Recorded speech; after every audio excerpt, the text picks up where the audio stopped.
আমি আজকে দেখাবো কিভাবে pick and drop pickup request send করতে হয়। তো পিক অ্যান্ড ড্রপ পিকআপ এই জিনিসটা কি?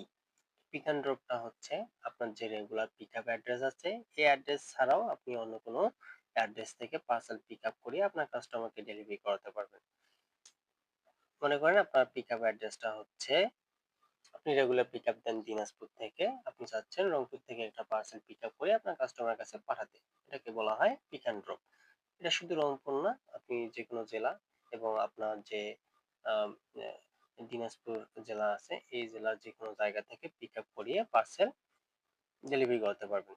তো এই পিকআপ রিকোয়েস্টটা কিভাবে করবেন সেটাই আমি আজকে দেখাবো। তো আমি যেটা দেখাবো সেটা হচ্ছে অ্যাপস এর মাধ্যমে কিভাবে পিক অ্যান্ড ড্রপ রিকোয়েস্ট করতে হয়। তো আমি এই মুহূর্তে অ্যাপসে প্রবেশ করেছি এবং আমি দেখতে পাচ্ছি যে ড্যাশবোর্ডে পিক অ্যান্ড ড্রপ নামে একটা অপশন আছে।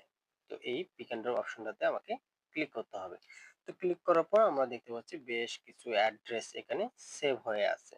তো এগুলো হচ্ছে, এইগুলো অ্যাড্রেস থেকে আমি আগে পিক আপ করিয়েছি, যার কারণে এগুলো সেভ হয়ে আছে। আমি যদি আবার এই অ্যাড্রেস গুলো থেকে যে কোনো একটি অ্যাড্রেস থেকে পার্সেল পিক আপ করাতে চাই, সিম্পলি আমাকে সিলেক্ট অপশনে ক্লিক করতে হবে। এরপর কাস্টমার তথ্য দিলেই আমি একটা পার্সেল আইডি পাবো। তো আমি দেখাবো কিভাবে, একদম নতুন করে দেখাবো কিভাবে নতুন অ্যাড্রেস অ্যাড করতে হবে এবং সেই অ্যাড্রেস থেকে পিক আপ করিয়ে আমরা কাস্টমারের কাছে পাঠাতে পারি।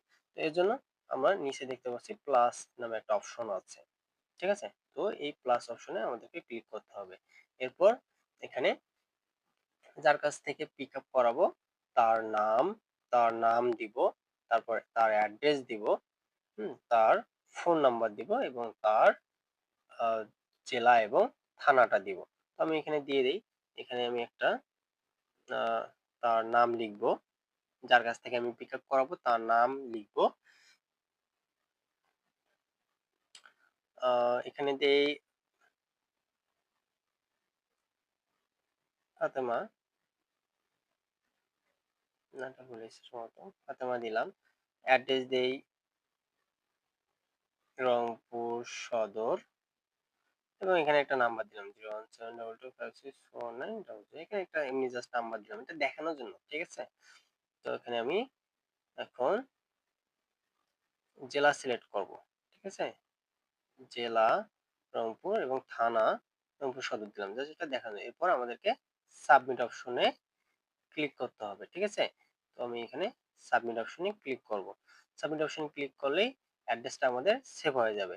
সেম ভাবে এই যে আমি ফাতেমা নামে একটা অ্যাড্রেস সেভ করলাম, কাস্টমার তথ্য সেভ করলাম।